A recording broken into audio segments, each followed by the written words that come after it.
Thank you. So the subject that we're coming to address is the idea of Chinuch on Shlichus. And I think that in truth, those two terms really are redundant. As by definition, a shliach is a mechanech. We know that, of course, during the times that you're giving a shiur, that you're teaching a class, that you're having an event, and you share a dvar Torah, a speech or something, of course, those are the ideas of teaching. But of course, chinuch is much more than that. Like the Rabbi taught us many times, that real chinuch, real education, is when you're actually able to change the way a student thinks. You're able to change their perspectives on things. And that's what chinuch is really all about. Like the Rebbe speaks about Gan Yisrael, and the Rebbe had a big shturim about that during Mivtza, the year of Chinuch. The idea of Gan Yisrael is an environment that you're living 24 hours a day of in Yiddishkeit.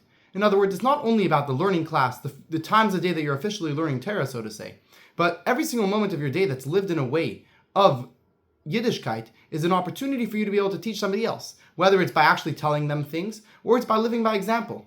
There was a father who came by the Rebbe for dollars, and he said to the Rebbe that his two daughters are farther away from Yiddishkeit. What should he do? And the Rebbe told him that you should live by example, without missing a beat. The Rebbe said, when you do that, then automatically you're able to affect them in a much stronger way, much more effective, and it's more peaceful. And this is our job as shluchim as well, where of course when it comes to teaching classes, of course you're going to be able to be mechanech somebody. But in our regular conversation as well, we need to remember that that is also an opportunity and a moment of chinuch itself. As I've seen many times when I meet somebody, you can tell the perspectives, the way that somebody speaks. If there's somebody who's been involved in shiurim or even just in conversations with another shliach before, as you can tell the way that they speak, the way their perspectives are based on hashgacha pratis, etc., and the ideas and the values that Chassidus teaches us. And this is our job. When we go out to meet somebody as a shliach, like I many times go to an office and I'll meet somebody and I tell them an idea, they'll be blown away. And I was just telling them something about my regular day. I wasn't trying to teach, so to say. But the very fact that we have our perspectives that we've gained through Chassidus, when we share that with people, they themselves are coming to learn in a very strong way that will change their lives in a certain sense. I one time had a Shabbos meal, we had a beautiful meal together, and towards the end of the meal, I didn't necessarily say a set dvar Torah or something, but somebody named Mike, a young guy, tells me, wow, he learned more in the last 2 hours than he did in many classes that he's ever been to. Right? So this is the idea. At that moment, I thought to myself, this is exactly the idea, the Nekuda. We had a beautiful Shabbos meal. He enjoyed. He was very happy the entire time. We didn't say anything that was officially learning, so to say. But he gained so much and he learned so much just from us being our regular selves, so to say. And this is our job. When we're going to meet somebody, we are being mechanech. I was one time meeting with somebody. His name was Morris. He was having some struggles with his daughters, keeping a good relationship. And I told him some basic ideas that we've discussed many times. Ideas of showing love instead of just being angry or upset when she does something wrong. And he was blown away. And he's like, what about my yeshos? What about my ego? It really felt like we were learning a sikha together, even though I didn't use a single word of official Torah. Because every moment that we're meeting somebody, that we're speaking to somebody, that we're having even a casual conversation with somebody, we are educating them. And if that's the case, we need to think to ourselves a little bit more in a way of a mechanech. You'd picture that any teacher in a classroom would be a little bit different than a casual conversation with somebody. As a teacher in a classroom is expected to really have a good relationship with the student, to praise the student, to really believe in the student, and that's the way in a certain sense that we need to meet and think about the people that we meet.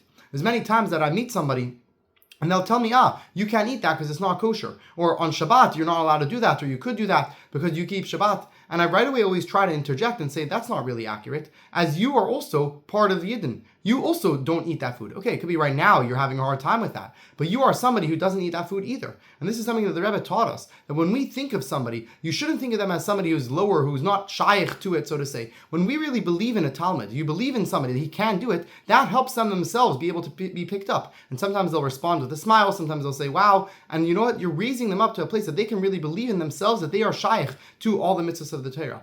And in a classroom setting, of course, I have taught before, and a Talmud I one time gave a challenge, and he said to me, that's impossible. And after he spends a little bit of time and he works on it, he says, wow, I was able to do it. It wasn't that bad. And you were right. And he was blown away, and he was embarrassed to say, so to say, that you were right about it. And the same is true on Shlichus. There's many times that you meet somebody and you tell them, this mitzvah is shaykh to you. You could put on tefillin every day. You could keep kashrus. And when you show them how they could do it, they will be blown away and they will appreciate that idea that they are able to follow this mitzvah as well. So as a shliach, we need to remember that our whole day is full of Shlichus. Our whole day, therefore, is full of Chinuch. whether it's because we're actively teaching, we're actively sharing an idea of Torah, or just a regular conversation with somebody. Every moment, every part of our day is an opportunity for us to be mechanech, to teach people, to show people and shape people's mind, to be able to think a little bit more, with more emunah, with more bitachon, through us being a dog mechaya, through us living the way that the Rebbe taught us to, and thinking and living and talking in the way that the Rebbe taught us to. Then even a casual conversation is an opportunity for chinuch. It's an opportunity for us to be able to teach somebody, be able to show somebody the beauty of Torah, the beauty of mitzvahs, and the way that they connect themselves with Hashem in a more real way.